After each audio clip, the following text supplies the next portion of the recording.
Con lluvias que han dejado un acumulado de más de 100 milímetros de agua en algunas zonas del país y vientos que llegaron hasta los 198 kilómetros por hora en la isla Tenglo, al frente de Puerto Montt. Un nuevo sistema frontal vuelve a poner en alerta acerca del suministro eléctrico porque por una punto suspensivo de veces se ha cortado la luz en varios domicilios de nuestro territorio nacional. Y para poder hablar acerca de nuestros talones de Aquiles, por qué sucede esto una y otra vez, estamos en contacto con Fernando Torres, que es académico de la Escuela de Ingeniería Civil Eléctrica de la Universidad de Talca. ¿Cómo estás? Muchas gracias por estar aquí junto a nosotros. Yo estoy muy bien, muchas gracias por la invitación. Preguntarle por qué nuestro sistema eléctrico es tan vulnerable a los temporales. Mire, la razón principal guarda relación con un concepto que se llama mallamiento, ¿sí? Básicamente el mallamiento implica tener una especie de tejido de líneas que permiten tener varias trayectorias para que la energía llegue desde la fuente principal hacia el consumo. En el caso particular de nuestro país, nosotros tenemos una topología que es radial, que tiene un mallamiento muy bajo, y debido a lo mismo es que la energía tiene solamente un trayecto para llegar al consumo. Por lo tanto, si es que usted genera una falla en una línea específica, eso tiene una repercusión sobre una área relativamente amplia. Pero si hubiesen, digamos, más caminos para que la energía pudiese llegar al destino, naturalmente eso no ocurriría de la forma como ocurre hoy en día, con la frecuencia que ocurre hoy en día. Sí, me imagino que esta información que usted nos entrega no es nueva acerca de nuestro modelo de energía eléctrica, y en este sentido, ¿por qué no lo hemos cambiado, considerando que en cada temporal muchas veces nos quedamos sin suministro eléctrico? Sí, bueno, la verdad es que eso se fija, digamos, a través de un proceso técnico-económico, que es en el cálculo del VAT, ¿sí?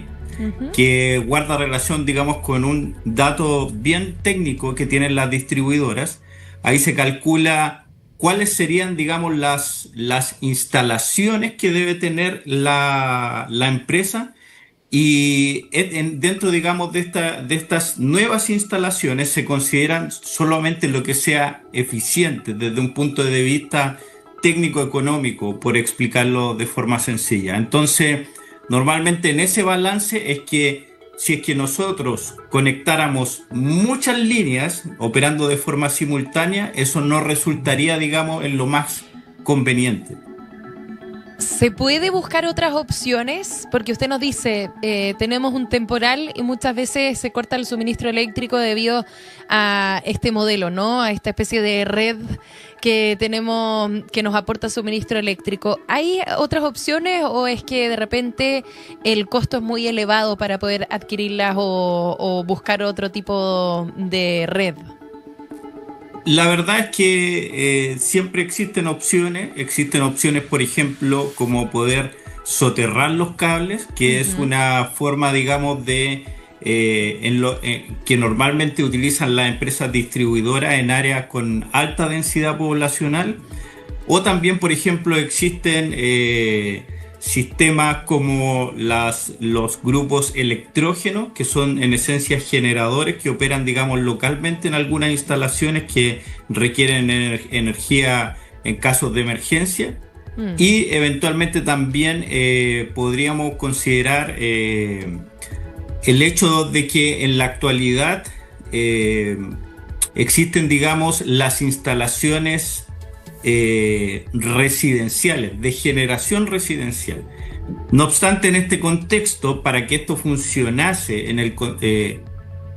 teniendo un temporal, se necesitaría un sistema de almacenamiento de energía, y el sistema de almacenamiento de energía normalmente es una parte importante de la inversión si es que usted quiere tener un generador propio en su hogar, por ejemplo, basado en paneles solares fotovoltaicos.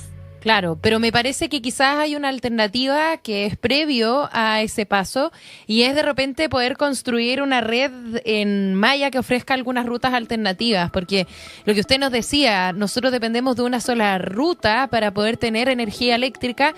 De repente podríamos, a ver si nos puede explicar bien esta red de mallas para poder buscar estas rutas alternativas y que puedan distribuir la energía eléctrica y que en caso de algún tipo de temporal esta no se corte. Esa sería parte de la solución, me imagino, previo a que las personas tengan una especie de almacenamiento de energía a través de paneles solares, etcétera, ¿no? Por cierto de que es como usted indica.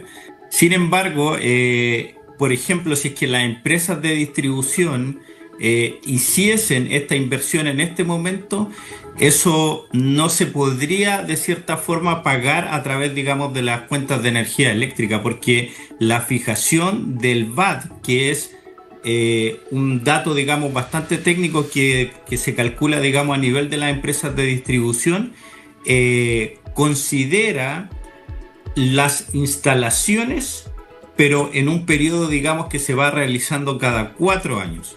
Entonces, nosotros tenemos que esperar a que termine este periodo y ellos después, digamos, pueden nuevamente fijar cuáles van a ser las instalaciones adecuadas y en función de eso fijar nuevamente este valor, y eso, por cierto, de que tendría una repercusión también sobre los costos económicos que nosotros incurrimos a fin de mes en lo que guarda relación con la energía. Claro, en ese sentido, bueno, es difícil meterse en el bolsillo de los ciudadanos, sobre todo teniendo en consideración que no han sido años fáciles, ¿no? Y que muchas veces no alcanza para poder sobrevivir. Hay muchas familias que de repente incurren en gastos de tarjetas de crédito, en fin, pero de alguna manera hay que buscar una solución a largo plazo. Por ejemplo, hay muchos expertos que indican que deberíamos tener energía eléctrica de manera subterránea y no con un tendido eléctrico que, en vez que tenemos vientos importantes, suelen ser objeto de caída de árboles, se pasan a llevar, se pierde el suministro eléctrico y así. Nosotros somos un país multiamenaza, no solamente porque tenemos los terremotos, sino que también posibilidad de aluviones, de inundaciones, de incendios forestales.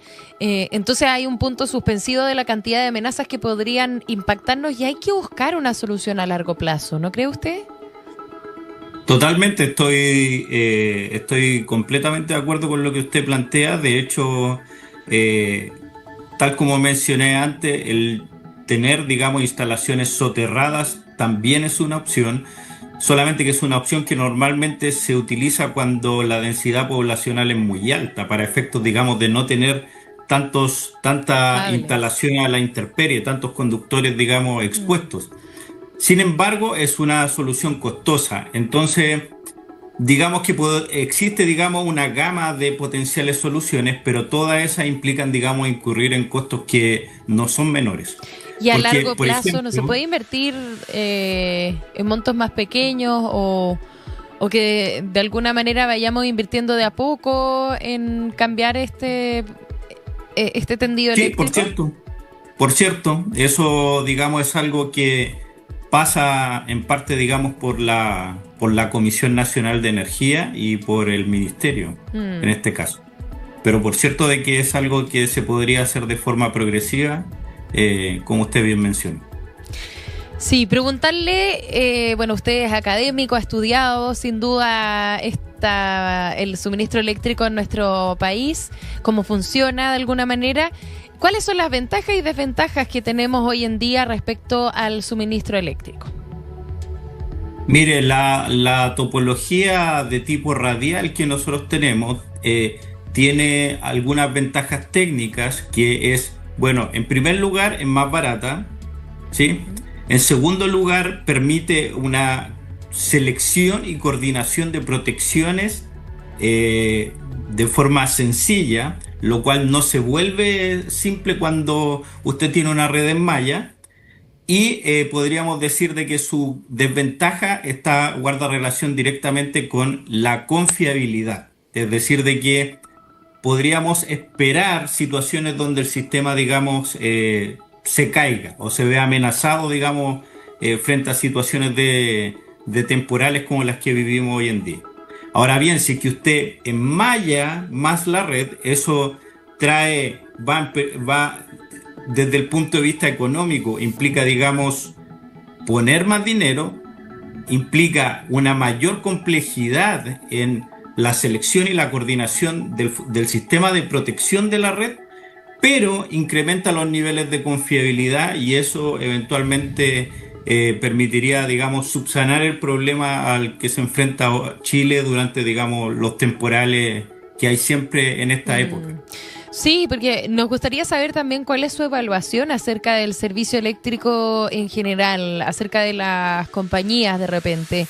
¿Estas trabajan de manera adecuada o también tienen algún tipo de falencia? Porque veíamos el apagón que se registró durante este año, también distintos temporales que muchas veces nos dejan ahí sin suministro eléctrico, lo que al final deja ahí esa pregunta al aire, ¿no? ¿Están trabajando de manera correcta o tiene calidad, digamos, el servicio de estas compañías? Sí, mire, bueno, en los últimos años la verdad es que podríamos decir de que eso no ha funcionado de la manera en que debiese funcionar y eso es tan fácil como revisar, por ejemplo, los dictámenes que ha emitido la Superintendencia de Electricidad y Combustible. Los años, por ejemplo, 2023 y 2024, hubieron múltiples fallas a lo largo de la red y eso se dio principalmente porque no hubo poda en las franjas de seguridad asociadas a las instalaciones de distribución. Es decir, si usted no poda la vegetación que está cerca de las líneas puede, en un eventual temporal, ese tipo de vegetación puede tocar las líneas y producir un cortocircuito, lo que genera la apertura, digamos, del sistema. Entonces, eso genera problemas para las personas, deja varios clientes, cientos de miles de clientes fuera de servicio. Entonces podríamos decir de que en los últimos años esto no ha funcionado muy bien, en mi opinión personal. Sin embargo, hace años atrás yo diría de que la evaluación que yo tengo no es negativa, ¿sí? Pero en los ¿Por qué últimos diría años, como menciono... que años atrás era positiva la evaluación? Disculpe. ¿Por qué usted dice que en años anteriores era positiva la evaluación y hoy día no tanto? ¿Es que quizás nos vemos enfrentados a más fenómenos meteorológicos o climáticos? Yo lo veo, digamos, más por el hecho de que los mantenimientos preventivos se ejecutaban de una forma más regular. Es decir, se hacía la poda, digamos, en las franjas de seguridad de las redes, se ponían, digamos, más cuadrillas de personas a trabajar, digamos, en terreno. Se aseguraba, digamos, que los puntos por donde fluye el agua cuando existen inundaciones estuviesen, digamos, disponibles, lo cual, digamos, podríamos decir que durante el año 2023 y 2024 no se vio mucho. Sin embargo, este año las empresas de distribución indicaron que habían invertido mucho más en todo esto y, bueno, aún así tuvimos, digamos, problemas. Claro. Quizás en menor tamaño que los años anteriores, pero aún así existieron y ya se han presentado. Sí, preguntarle, ¿por qué cree usted que bajó la frecuencia, digamos, de este trabajo preventivo durante los años anteriores? Y por otra parte, ¿quién sería el responsable? O sea, ¿necesitamos quizás empresas fiscalizadoras que estén ahí presentes para ver que este trabajo se realice con frecuencia? Mire, bueno, la verdad es que sí existe un ente fiscalizador, que es la Superintendencia de Electricidad y Combustible, y la Superintendencia emitió los dictámenes y las multas correspondientes a lo que ocurrió, digamos, en los años anteriores. Ahora bien, esto, digamos, si se hace o no se hace, depende meramente de la empresa propiamente tal. Y es más barato quienes, pagar una digamos, multa que realizar esos trabajos. Sí, es más caro pagar una multa. Entonces, igual desde ese punto de vista a mí me llama la atención. Me llama la atención fuertemente porque los dictámenes, digamos, que emite la superintendencia, la verdad es que resultan en costos exorbitantes que finalmente ellos igual tienen que absorber. Sí, de todas maneras. Oiga, esta situación también ocurre en el verano con los incendios forestales, cuando no se poda ahí y cuando no se saca la vegetación, muchas veces vemos como una chispa puede salir con el sol, con la radiación solar y muchas veces eso puede provocar incendios forestales importantes. De hecho, es lo que ocurrió años anteriores y se dictaminó, digamos, a las compañías de servicio eléctrico, se le entregó la responsabilidad acerca de aquello. ¿Se Claro, acuerda? sí, sí. Bueno, si me permite, yo diría de que el problema, digamos, en gran medida de todo esto es Ujú. por la falta, de cierta medida, de sensorizado en los sistemas eléctricos. Porque Mm. normalmente usted no tiene información en tiempo real de lo que está ocurriendo en algunos puntos de la red. Entonces, uno de los temas que se debiese trabajar de manera fuerte es poder, digamos, tener un monitoreo en tiempo real de lo que ocurre en los sistemas eléctricos de distribución y en todos los puntos, digamos, neurálgicos donde se suministra energía hacia las personas. Esto, digamos, es algo que nosotros no tenemos, es decir, es como poder enfrentar un problema de cierta forma a ciegas, pero si nosotros tuviésemos visibilidad, y exactitud de dónde están ocurriendo los problemas, naturalmente sería más fácil poder abordarlo y resolverlo en el momento. Entonces, Mm. eso también, digamos, es algo que juega bastante en contra.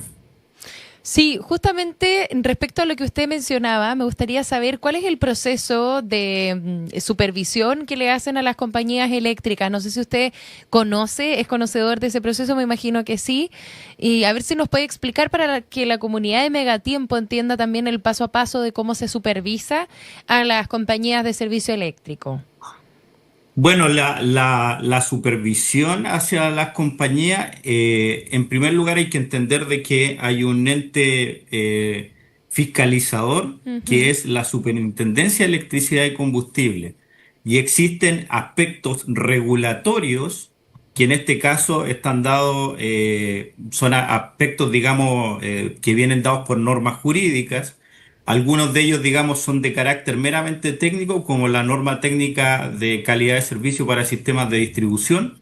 Entonces, ahí, en estos aspectos regulatorios, se establecen todos los lineamientos de cómo debiesen funcionar los sistemas. Entonces, lo que hace la superintendencia es vigilar si es que las empresas de distribución están cumpliendo con todos los lineamientos que están regulados dentro, digamos, del sector eléctrico chileno. Entonces, en el caso, digamos, de que ellos no cumplan, ahí es cuando aparecen, digamos, las multas. Ese es como el funcionamiento, digamos, a grandes rasgos. Claro, y si una persona de repente vive en un sector aledaño a una compañía eléctrica, también puede de alguna manera avisar a la Superintendencia de Electricidad y Combustibles que de repente no se están realizando los trabajos correspondientes. Se lo pregunto para saber qué es lo que pueden hacer las personas, porque en el fondo son los principales damnificados. Las Es viviendas lo sin que, suministro eléctrico, ¿qué pueden hacer para prevenir esta el- situación y también para reaccionar ante un corte de electricidad? bueno, si es que usted ve, por ejemplo, bueno, a ver, dos puntos en relación a lo que usted me comenta. Si es que no ha existido poda en el lugar donde usted vive y usted vive en una zona que quizá está un poco alejada de la ciudad, es bueno avisar a la compañía de distribución, ¿sí? Ujú. Porque la verdad es que a veces por temas logísticos ellos no alcanzan a visualizar que existe un potencial cortocircuito en algún punto de la red. Entonces, si se le da aviso, eso es positivo. Sin Sí. embargo, si es que no hay una reposición del servicio, claro, lo que debería hacer una persona es dar aviso a la Superintendencia de Electricidad y Combustible. Así es. ¿Y cómo reaccionar ante un corte de electricidad y combustibles? A ver, se lo pregunto para que nos pueda aconsejar de repente qué es lo que podemos tener en el domicilio que nos pueda ayudar a tener abastecimiento de energía eléctrica. Usted hablaba de regeneradores.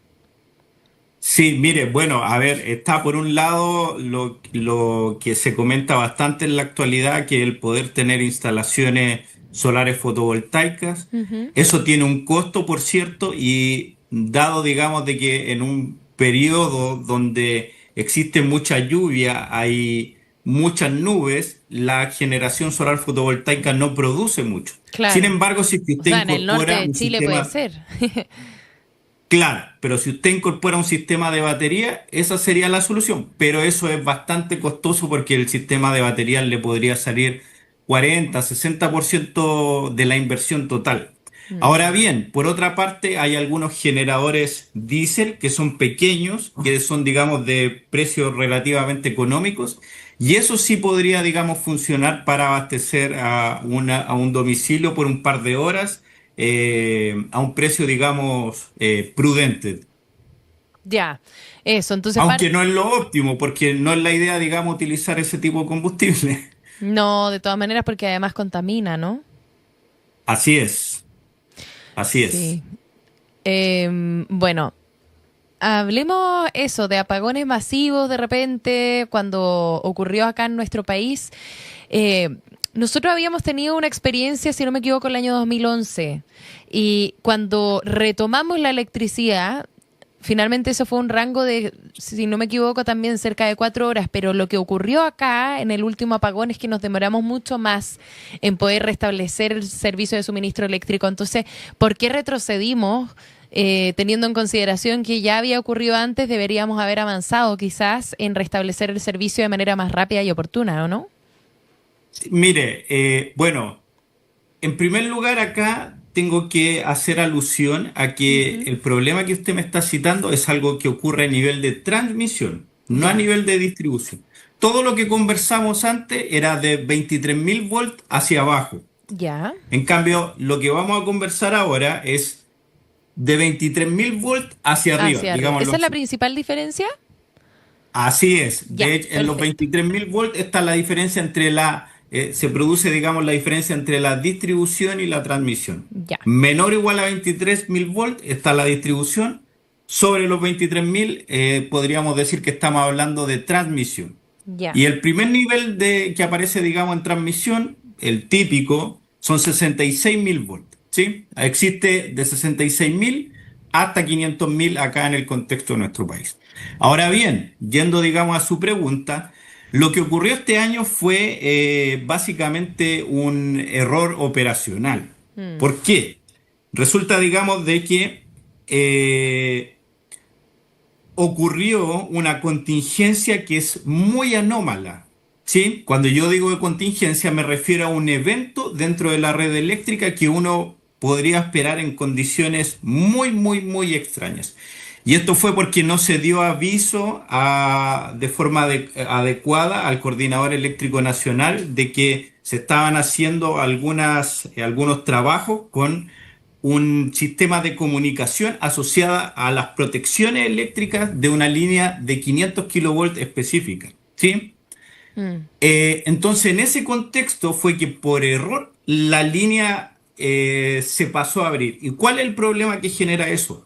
En aquel entonces la línea estaba transportando 1,8 gigawatts de potencia, ¿sí? Que es una cantidad tremenda de potencia. Imagínense que la demanda máxima en Chile está alrededor de los 12 gigawatts. ya. Entonces, con esto usted se puede hacer una idea, digamos, de la cantidad de potencia que estaba transportando esa línea específica en ese momento.